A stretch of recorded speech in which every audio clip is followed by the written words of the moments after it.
How you started playing basketball? Nag-start po ako maglaro nung 6 years old po ako. Nag-start naman po ako mag-varsity ng high school. Sa school ko po dito sa Charis Christian School. Ginawa po ako ni Pastor Ronald Soqueña, tapos ni Coach Bobby Galazan. Laro po ako sa kanila ng 2 years. Napaabot po namin ng finals yun. After po nun, nag-pandemic po nun. Tapos, pero tuloy-tuloy pa rin po ako sa training nun. Ang nag-training po sa akin nun si Coach Mac Rimaldo. Ang training po namin nun sa harap lang ng bahay namin kasi bawal pa po nun sa mga court eh. Ang sunod naman po nag-training sa akin, si Kuya Jazz Guban. Tropa po siya ni kuya ko. Tapos ayun na po, naglalaro kami sa mga tagong court. Kasi bawal pa po nun maglaro eh. Tapos doon na po, dumadayo-dayo na po kami. Doon na po ako na tuto sa larong pustahan. After po nun, nag-tryout po kami ng mga tropa ko po sa Batang Pilipino Basketball League. Team Imus Arsenal po yun. Tapos 300 po yung nag-tryout. Sa ako po yung unang tinawag na selected.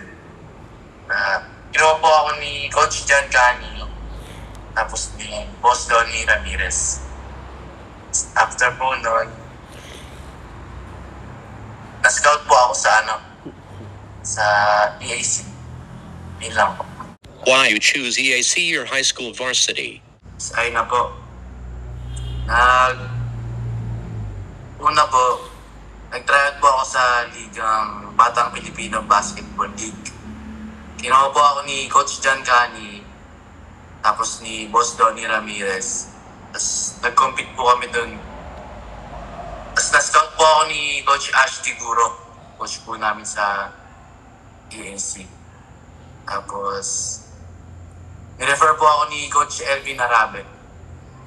Tapos yun na po yung first year ko sa NCAA. Who inspired you playing basketball? Nag-inspire po sa akin yung family ko po. Si Kuya at si Papa po. Bata pa lang po ako, na-introduce na po sa akin yung laro na to. Tsaka dito rin po sa lugar namin, sa Imus Cavite.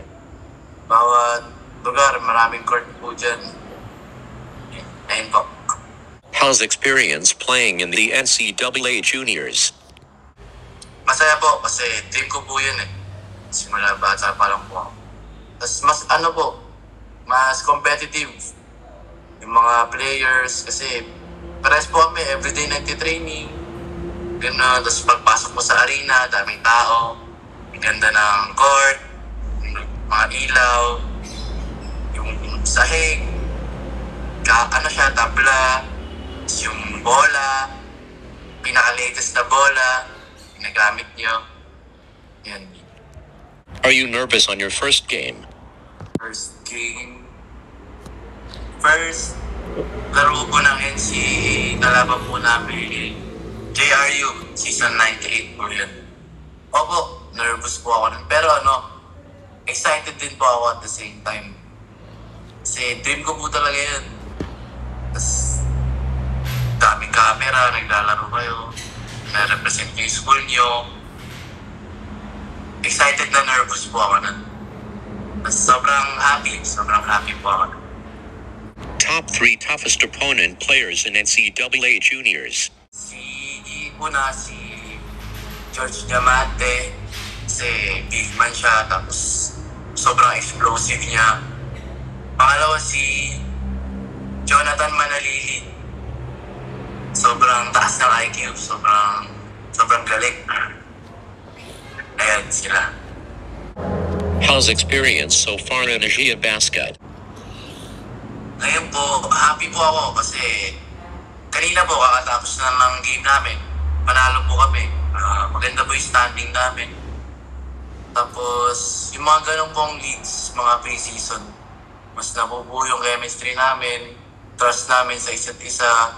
Tapos yung mga previous games namin, yung games crucial. Kaya kailangan talaga yung trust sa coaches, sa teammates.